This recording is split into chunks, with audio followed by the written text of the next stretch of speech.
Hello and welcome back. We are joined with you with our sports segment now. World Cup is the craze these days, if you can say, especially that Egypt's not there, but everyone's watching the World Cup. I'm joined with Mr. Marwan NEGM, sports writer, who's going to tell us more about what happened yesterday first.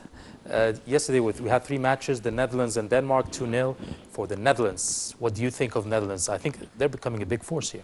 Yes, they are actually. The point is, they've always been a big side, but underachievers, let's say.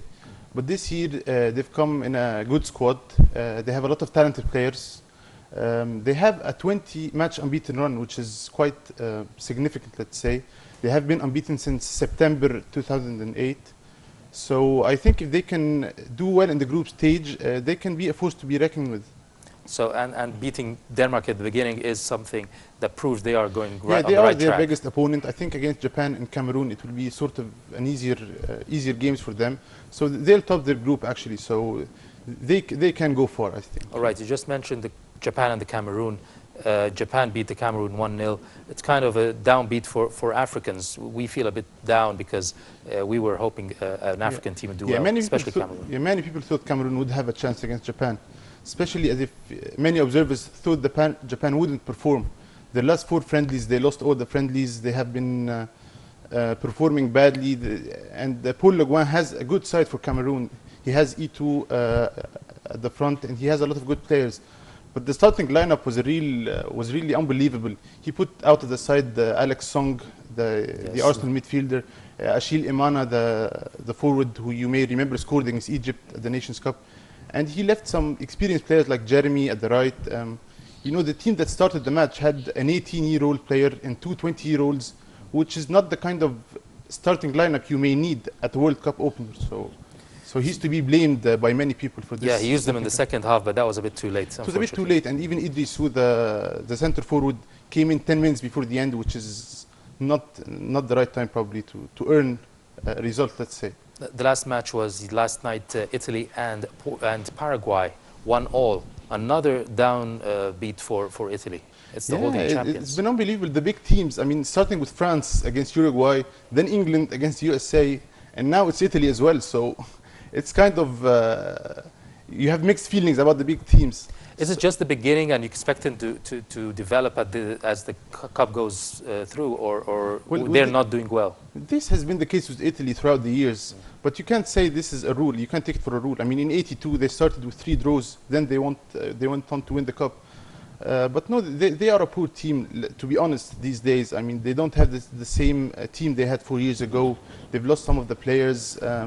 And again, Lippi, we know he's a very good coach I mean, leaving out Di Natale, 29 goals, top scorer of the league on the bench yesterday is again a question mark on the starting lineup. And we also, Gigi Buffon yesterday, the keeper, he was injured at halftime. And if they lose him at the competition, this will be a big blow to the Italians. They have to get him back. He's an inspirational goalkeeper along with Cannavaro, along with the experienced players. All right, we've been talking about last night's matches. Let's see what the people say in Egypt, in the streets, about the games for last night in this report. And we'll be back to talk about the games for today, which we'll be seeing after a while. Let's go and see the reports.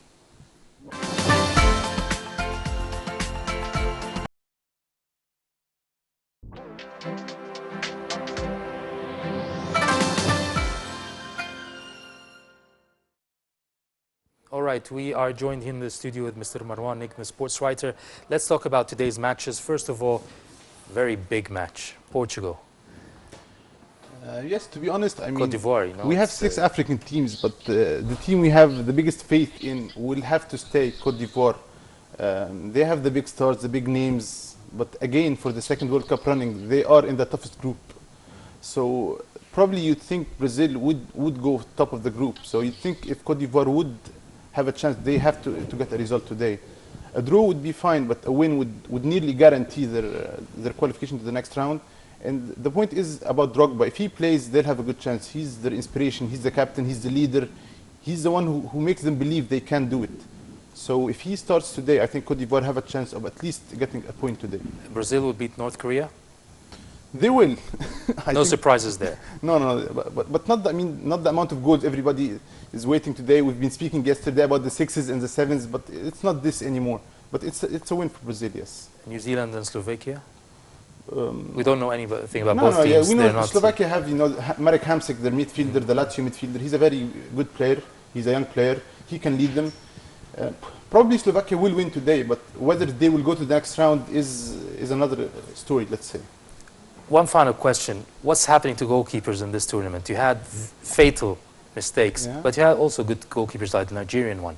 Yeah, But yeah. what's happening to the big goalkeepers in Of the course, country? most of the goalkeepers are blaming Jabulani, the ball. ball. They're saying there's always a reason, you know. Yeah. But I mean, it's been Green to start with, then it's been Shaushi, then it's a lot of goalkeepers. So it's probably dealing with the ball is an issue, and the tension of the World Cup is something to be mentioned as well. So if it's the ball, going to see more mistakes coming up Yeah, soon. let's hope to have more mistakes to see more goals. Makes it more exciting. Yeah, yeah. All right, Mr. Marwan NEGM, the sports writer, thank you very much for joining us for this morning. Thank you. We go now